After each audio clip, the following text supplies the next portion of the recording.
All right, welcome back. Let's talk cars. Rivian shares with a nice nearly 7% pop right now. Phil LeBeau speaking with their CEO at the site of a future factory that is going to keep pumping out their electric vehicles. So is the CEO worried about the end of the federal EV tax credit? I heard earlier Phil LeBeau literally in a field asked the Rivian CEO that exact question, and he joins us with that and more down in Georgia. Phil. You know, Brian, R.J. Scaringe knows that the EV sales are going to slow down after September 30th. But he expects a dip overall, not just Rivian, but overall in the fourth quarter, and then a stabilization in 2026. Is he correct? We'll have to wait and see how much of an impact the end of the federal EV tax credit will have. But they're still optimistic that there is a future for Rivian to grow RV sales, or EV sales, especially if they can come up with their R2 model, $45,000 model. They'll begin production next year in Illinois, and then at this facility, they expect to begin production in 2028. And then there's an R3 model sometime down the road, an even lower priced model. He still believes that they have a path not only to profitability, but to growing EV sales here in the United States.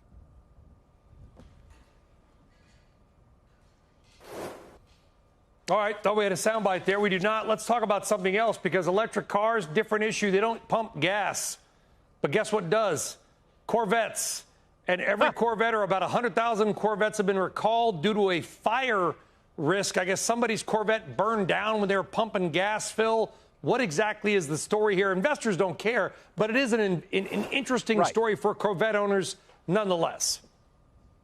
Well, the Wall Street Journal did a pretty good job of mapping out how this recall took place. Not how the recall took place, but how they mapped the problem at General Motors. Basically, there is a cooling fan within near the gas tank for the Corvette.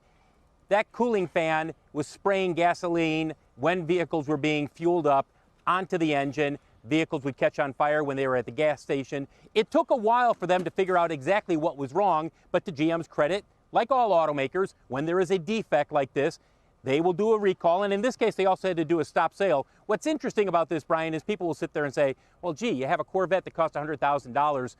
You would not expect a vehicle fire. But that does happen, and it doesn't matter if it's a $100,000 vehicle or a $25,000 vehicle. Occasionally, you will come across that type of an issue.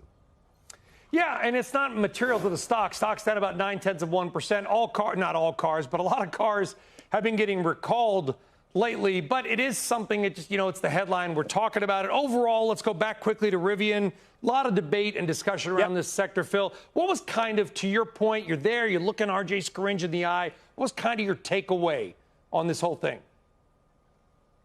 He's definitely got a game plan, and they do have a plan for the next 3 years for not only turning a profit, but growing sales. But there's some wild cards out there, Brian. First of all, the Department of Energy has given them a $6.17 billion loan for this facility to be built.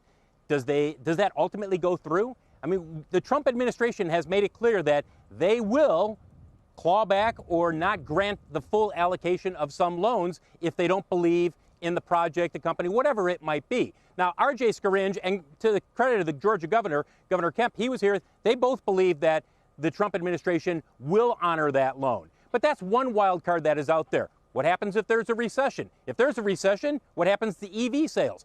A lot of these things need to, play out over the next couple of years, Brian, and there's no guarantee that you're going to see this plant in 2030 cranking out 400,000 or 200,000 vehicles. But Georgia, I'm told, Phil, leaving politics out of it, I'm told it's a relatively important state for presidential elections. We'll see what happens.